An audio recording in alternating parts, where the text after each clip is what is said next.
let's go ahead and get started. We're looking at this first letter, and there were two letters that we have in our canon of Scripture, and the first one is aptly titled the First Epistle to the Corinthians. Now, Corinth is kind of no, it's not kind of, it was a very worldly city. It isn't much like any big important city that we would have, even America or even all around the world. But its reputation was even one more if you will, full of vice. It was a major trade center. It was a major shipping center. It was a major commerce center. And because of that, it would draw all sorts of people to that particular city. It's on an isthmus, and the isthmus is about 4 to 5 miles wide. So instead of taking a ship all the way around Greece to the other side of Greece, you just make the travel that 4 or 5 miles and you're on the other coast. And because of that, it made it a beautiful place, great place for markets to just bloom up, and then transportation companies to transfer from boats and ships to then going on land over to the other side. It was a great place. So therefore, Corinth was a very prosperous mercantile community. The Romans destroyed this city when they came through to conquer in about 146 BC. Later, Julius Caesar came through and rebuilt the city, and then he named it, if you will, a seat of their local government. Yeah, as we've spoken before, Rome would come in, conquer a land, would enslave some, but wouldn't enslave them all, and they were able to just operate as long as they didn't do anything against Roman rule. Then they could basically operate under that way. But in order to control it, then they would have these governors in all these government seats. And anyhow, Corinth was definitely one of those. Corinth had its roots really in Greek, obviously. It's a Greek city, as well as the Roman influence of Caesar and Caesar worship and those types of things. Caesar actually sent a bunch of discharged soldiers and gave them payment, if you will, to settle in the Corinth area. That was part of their pay, and so therefore they went there, and that helped keep the control of the city as well. During the excavation they found a Jewish synagogue, and we see that Jewish synagogue actually was listed or named by Luke in Acts. I think, yeah, I have it listed in your notes, Acts chapter 18, verses 1 through 4. And after this, Paul left Athens and went to Corinth. He found a Jew named Aquila, a native of Pontus, recently moved from Italy with his wife Priscilla, because Claudius had commanded all the Jews to leave Rome. And he went to see them because he was of the same trade. He stayed with them and worked, for they were tent makers by trade. And he reasoned in the synagogue every Sabbath and tried to persuade both Jews and Gentiles alike. So we see that it was listed in Acts, as well as we find that there are historical markers that they have dug up to show that there was, in fact, a synagogue in that city. It was a major trade center, and because of that, people from different lands, races, religions, they were all came in, and because of that, then everybody has a different value system. They settled there, and when they did, it became very culturally diverse, and it was cosmopolitan in every way. Craig Keener, he writes this, and you can follow along. Although a wide disparity between rich and poor characterized the Roman Empire more generally, this problem was particularly acute in Corinth. Its mercantile character contributed to the presence of foreign religions, and many have accelerated level of sexual promiscuity, although some promiscuity was characteristic of the ancient Greek urban male culture in general. Corinth was known for its prosperity, and the proverbial sexual looseness of ancient Greek Corinth seems to have continued in Roman Corinth as well. Dwight Hughes writes, materialism and immorality were prevalent. Much of the vice centered on the temple of Aphrodite and its 1,000 temple prostitutes. Therefore, the name of Corinth was associated with blatant decadence, and especially in connection with the worship of Aphrodite. Like today, where English is the business language of the world, Latin was the business language in Corinth. So if you were Jewish or Gentile, it didn't matter. If you were going to do business, you better know Latin. And so therefore, Latin became the language. However, because of its Greek roots, Greek was still spoken there. And because Jewish immigrants came to the area, they learned to speak both those languages very well. Roman settlers who became the founding citizens in New Corinth, that's what they called it in 44 BC, clearly the Corinth church to whom Paul wrote his letters in Greek understood him. Later in the first century, Clement of Rome also wrote to this church in Greek, which became Corinth's first official language again in the early second century. So it kind of moved around. How would you like to have in America our language be changed maybe every 30 to 50 years? That's kind of what some of these countries would do, because when a country would come in and conquer them, then their language would become the language. So therefore, some folks in the United States speak multiple languages. I'm always blown away when I go to Europe, and in certain cultural areas, many of the folks I run into can speak 4, 5, 6 different languages. Where here in America, we're pretty stuck on English, and we do have some large percentage of our folks who speak Spanish, but as a whole, most of America speaks English. So it's generally accepted that this is the fourth of his epistles. And now let's talk about who the author is. Almost every commentator, almost every theologian, all agree that Paul is the writer of this first letter. There's really no disagreement about that. Paul arrives in Corinth during his second missionary journey, which is very detailed. Historically, the early church fathers and second century manuscripts confirmed that Paul was the writer. The early church fathers, Clement of Rome, Ignatius, Polycarp, Irenaeus, Clement of Alexandria, Tertullian, Hypodalus, and Origen, and Eusebius, they were all in agreement that it was Paul who had written this. The Apostle Paul founded that church in Corinth, and I think we can find that in Acts chapter 18, chapter 18, verses 1 through 17.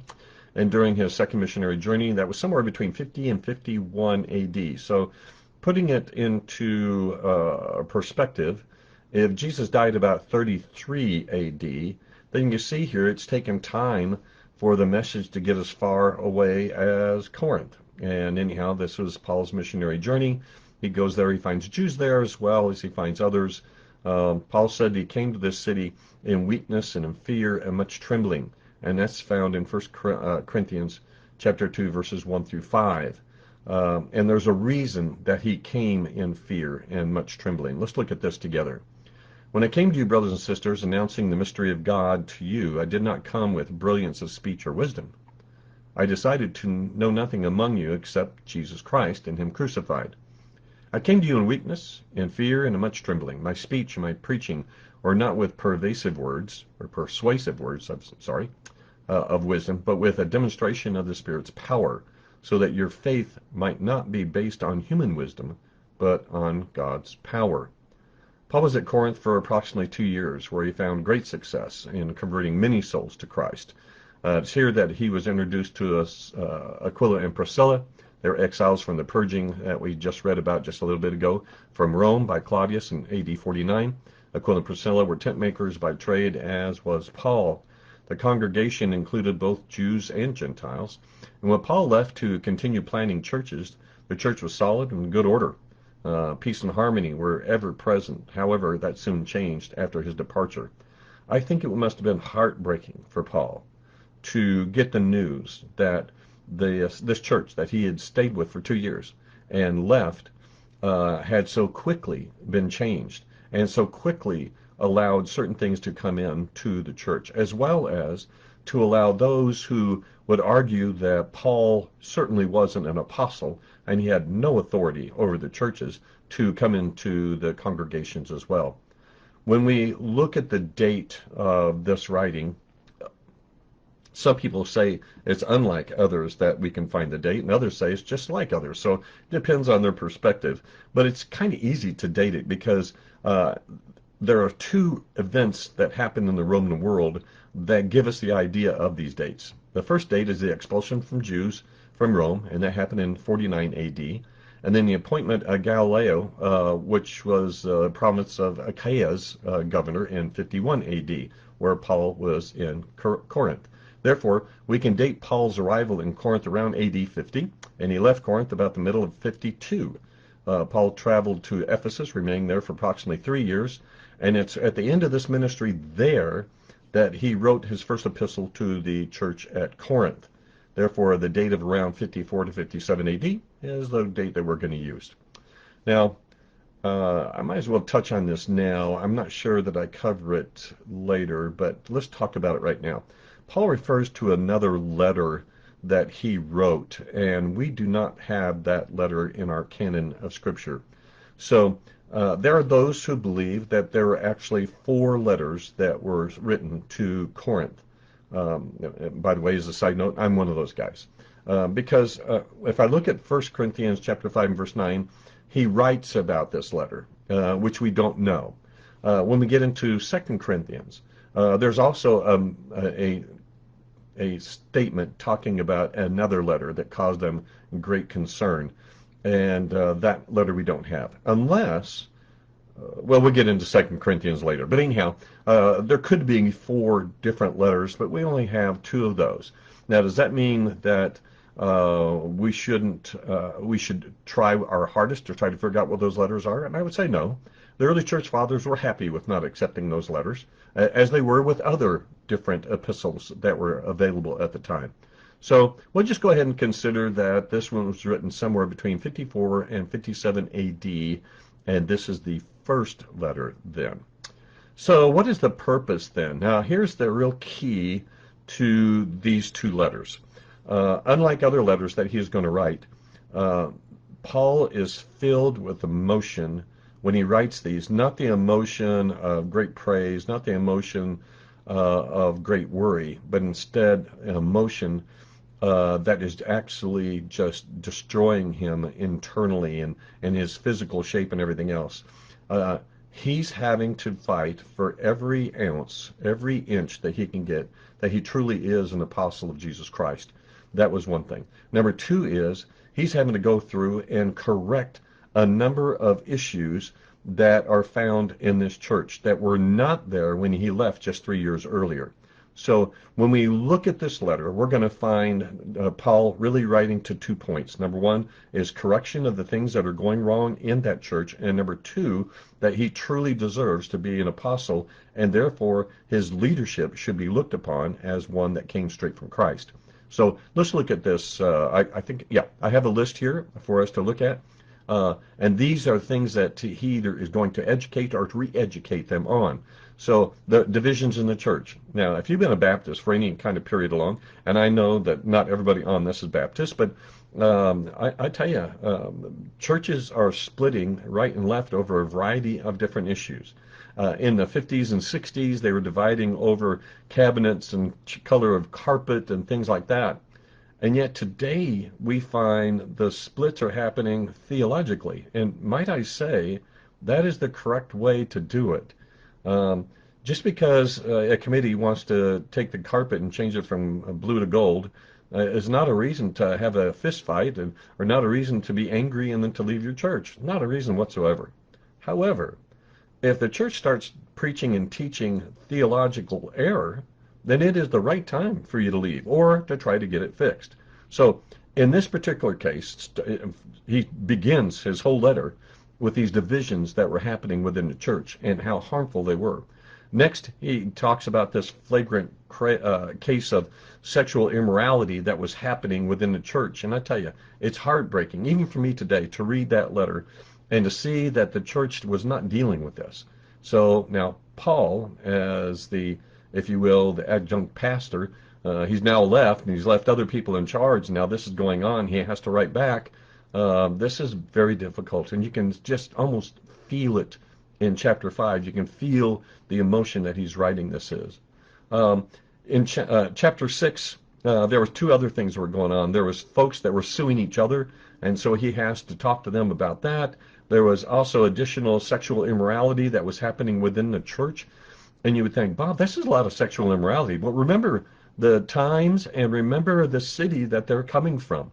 And this city was known for its perverseness, if you will, and sexuality. Temples were designed so that your worship was really having sex. So you would come into the temple, and all their temple prostitutes would be there, and this was a form of worship then to Aphrodite. So it was in the mainstream, if you will, of their thoughts and their knowledge. And yet here Paul's having to deal with this problem here in chapter 6. In chapter 7, then he deals with marriage, divorce, and he also deals with being single. Uh, Paul told folks that basically you do better be single and serve the Lord, because when you have a wife and then when you have children, then those things, those people, those blessings that God has given you there are a pull for you to come away then from the ministry. So, he teaches them about the importance of marriage, and he teaches them about the discipline of divorce and how it ought not to happen. And then he talks then again about the importance of being single if in fact you've gone through these. In verses 8 through 10, he goes through basically back to talking about really basic stuff, and that is food that's being offered to idols. Now, to you and I today, we might scratch our head and say, well, why is this such a big deal? I mean, why is this a big deal? Well, it wasn't so much that it was food, because Paul later said, hey, I'll eat food. However, if it offends someone else, then I won't do it. And by the way, that's a good thing for us to do today. Just because it's not harmful for you doesn't mean you ought to be harmful to others in declaring your right to be able to do something. I have a friend of mine, a very, very close friend, and he just thinks I am just blasphemous because I write in my Bible. I put notes in my Bible, I underline things. He just thinks that's blasphemous. Now, we're still good friends, but to him, that's a real problem. So if I'm ever at a place and we're studying together, then I try not to write, just to honor him in that. Then scratch my head and saying, what was that note again later? So I might take notes outside of my Bible, which he was okay with, but he just didn't think we ought to write something inside. Later he comes and talks about the appropriate dress for women. Let me stop here and just say this. There's a lot of things that happen in 1 Corinthians and 2 Corinthians that people are trying to make a lot of theological impact in. But let me tell you, the theology in both 1 and 2 Corinthians must be labeled as the condition that this church was in. So, I've been in churches where women didn't wear pants at all, ever. Ever, they did not.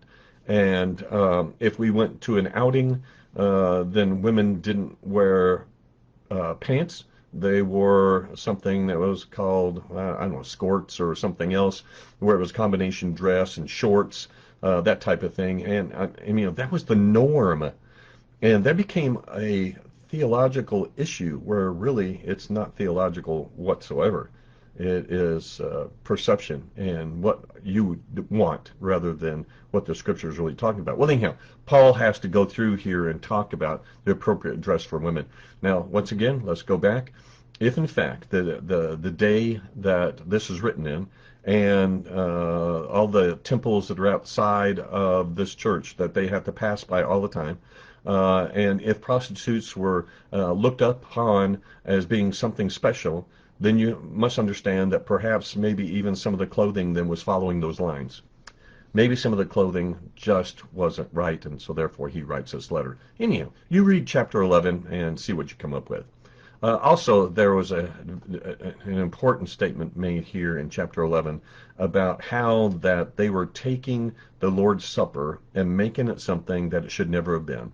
The Lord's Supper celebrated outside of Jerusalem as the church was being made and being sent out, became something of not just a remembrance, but also it became a fellowship.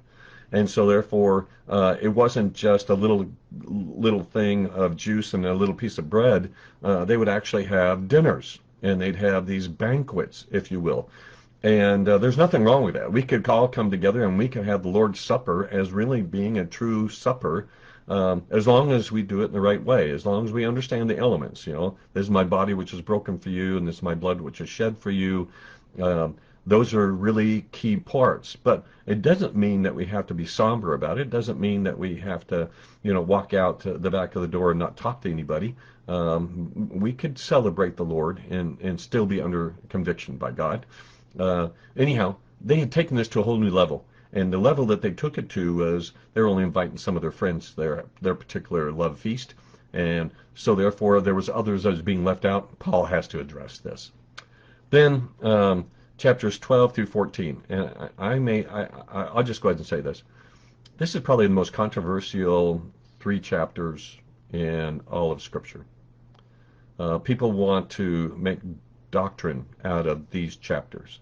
And no matter what your particular position is on the spiritual gifts, it is not a license. And it is not a license for you to go against Scripture. So therefore, Paul has to come in and has to re-explain and then try to explain the importance of each one of these spiritual gifts. And then take down those people who are thinking or being haughty about the gifts that they had and that others did not have. So therefore, this is a huge issue, and it's still an issue today. People and their spiritual gifts. I'm one of those guys. Let me just stop here and just say this for everybody listening so that you understand. I believe in the spiritual gifts. There is no two ways about it. I also believe that some gifts have stopped with the passing of the apostles. However, I also understand and I know that God equips people to do a ministry that he has called them to do. And he equips them with special gifts, spiritual gifts, if you will, for them to be able to do the job, do the task that they're able to, that they should do.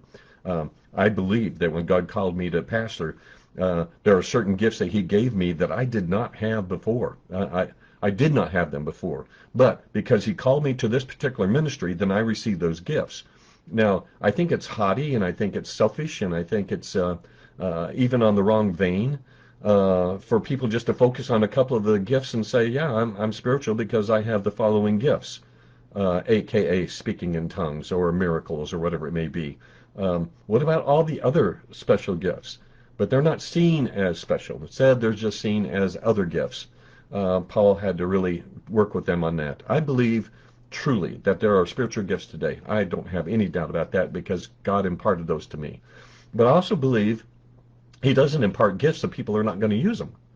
And if a person totally rejects what God is calling them to do, why would he impart then gifts for them that they will not use? They'll just be in a knapsack somewhere and never being pulled out in order to be used. I think that when people are called by God to do a particular ministry, mission, becoming a missionary, starting a new Sunday school class, whatever it may be, I believe God equips that person to be able to do that job. And the better they do that job, I believe the more gifts and the more power they receive in order to be able to continue that. Anyhow, that's my 2 cents. Whether you agree with it or not, that's okay. I just wanted to kind of give you my 2 cents on spiritual gifts. Let's go to false teachings. There was a lot of false teaching about the resurrection. Now, we all know the resurrection today. We know that without the resurrection, Jesus was not the Christ. He could have been born of a virgin. He could have lived a sinless life. He could have been slaughtered on a cross. But if he didn't resurrect, then he was not the Messiah. He was not the anointed one of God. So therefore, the resurrection is very important. And there was a lot of false teaching then going on about this resurrection. So I think you can see, just by going through that very short list, we see that Paul had his hands full. And so therefore, this letter that he is writing here must have caused him great pain as he's going through trying to make these corrections. Scholars concur, really, that Paul visited Corinth while he was in Ephesus. So even though during those 3 years that he was in Ephesus, most people believe that he went back there to try to fix some of this stuff, even though we don't have it recorded.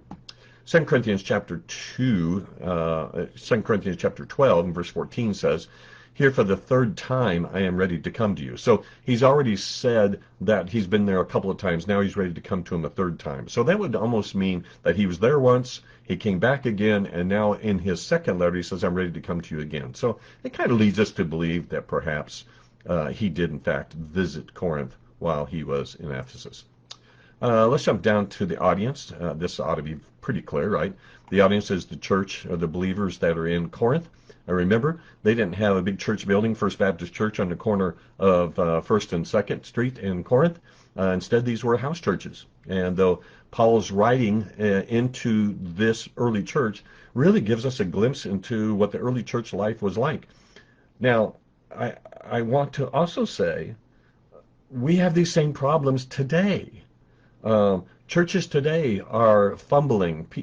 Churches today are following false teachers. Churches today are following all this false dogma, false religion, and false theology in order to make themselves feel better. I know that's a hard statement for me to make, but I think you can just look around and see that. And remember, this is a major city.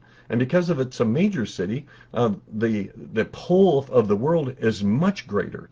You take a church that's in, for example, a little town in Texas, maybe population 200, and you take a town that's downtown, a church, and place it downtown Dallas or downtown Fort Worth or downtown Houston, I think you can understand that there is a world of difference between ministering to those folks in a little country town and those folks that are in a city.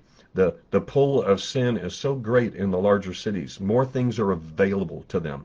It's a much more difficult thing. So for you and I today in our Christian life, I think we could go through and say, all the things that Paul is talking about here are prevalent within the church today. And maybe that's why we have it. Maybe that's why we have this letter, and maybe we don't have the other two letters, because this one is so prevalent for us today. But anyhow, that's the audience. A quick outline would be his opening remarks, like he normally would do, and that's found in 1 Corinthians chapter 1, verses 1 through 9. Then he talks about the problem of divisions, then he talks moral dysfunctions, then he answers various questions from chapter 2 to chapter 14.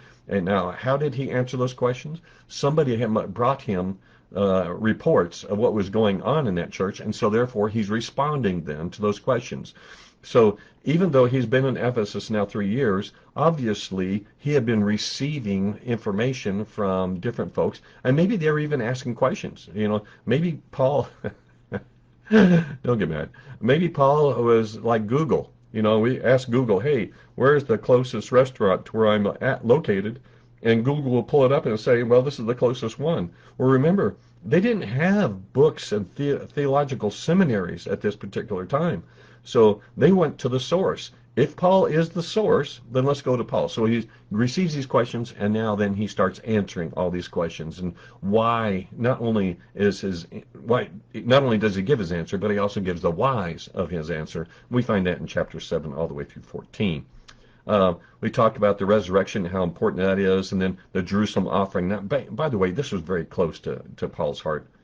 The folks in Jerusalem were being persecuted to such a degree that they had lost all their lands, all their properties. If they owned businesses, those were confiscated. All of that stuff had been gone. And so now these Christians that were still in Jerusalem were under the thumb of Rome, but they were also under the thumb of the Jewish theological system at the time and the way that things were going. So therefore, this offering to those saints that were there was very, very important to Paul, to be able to take this money and then give it to those folks. And so therefore he makes an appeal to that so that they would be able to give an offering to help those folks. And then he ends up in the latter part of the 16th chapter and just giving us his conclusion of the letter, if you will. And I kind of wonder if Paul, when he finished this one, if he had any idea that he'd have to write another letter. Probably not. But anyhow, that was the church that he had. So what is the key thought or the central message then of 1 Corinthians? Well, the key thought and the central message is simply one of correction. Correction that Paul truly was called by God, by Jesus Christ. He had the authority to be the leader of that church. He had the authority to speak as an apostle, and that was a big thing. He also had to do correction as far as the way they were living their life. For those of you that were in our service last Sunday, I kind of touched on this a little bit. We as Christians today, we kind of turn a blind eye to our own sin, but we're very wide-eyed to other people's sins. And so, therefore, Paul then has to go through and has to kind of break that wall down. He has to say, look, this was a sin. What you're doing is a sin. What you are allowing is a sin. You've got to stop that. And here's how you do that. So therefore, it's really very deep in theology and also very deep in doctrine. And I think that's a real key that we get. Sometimes you can learn a lot by what you're not allowed to do as much as what you are allowed to do. I know when you're dealing with kids, as I was raising my children, I would tell them no, they couldn't do something. Their little minds would start working. Okay, well, how can I do this following the guidelines that I was just given? How can I get that ice cream bar that he just said no for? How can that happen? So that's kind of the way we as Christians are today. We turn a blind eye to our own sin and think that nobody catches us, or we make it right in our own eyes, and therefore we think it's okay.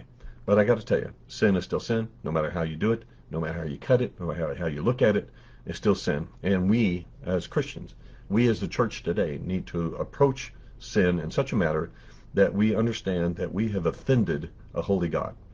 It's not just that we've offended others, or maybe we feel bad, but we've actually offended a holy God. So anyhow, that's kind of what the key thought, and I think the central message of 1 Corinthians is.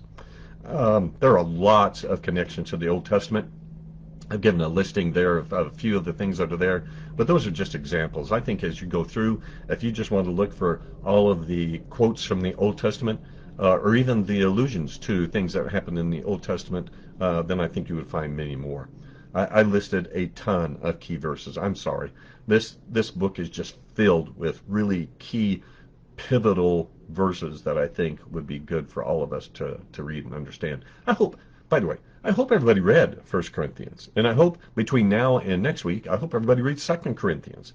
You'll have a better input when you look at it, and when we talk about it. You'll say, oh yeah, I remember that point. It'll be much easier for you.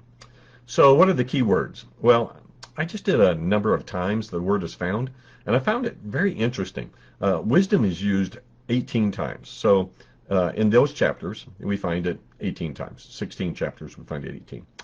We find weakness listed. Now, we think weak as being of body, but also there's weak of spirit. That can happen as well. So that's spoken of. The body is spoken of 43 different times. Knowledge is spoken of 11 times, spiritual 15 times, gifts 9 times, and then finally judge 13 times. So that is a bird's eye view of 1 Corinthians. By the way, these surveys only really help you if you've read the book. So I hope that you have, and I hope that you've taken the time to read the book. Go ahead and please read 2 Corinthians this week. And I pray that God will open your heart and your mind, and that you'll be able to draw some great truths out of these two great letters that Paul writes, very emotionally filled letters. Well, good night, everybody. Thank you so much.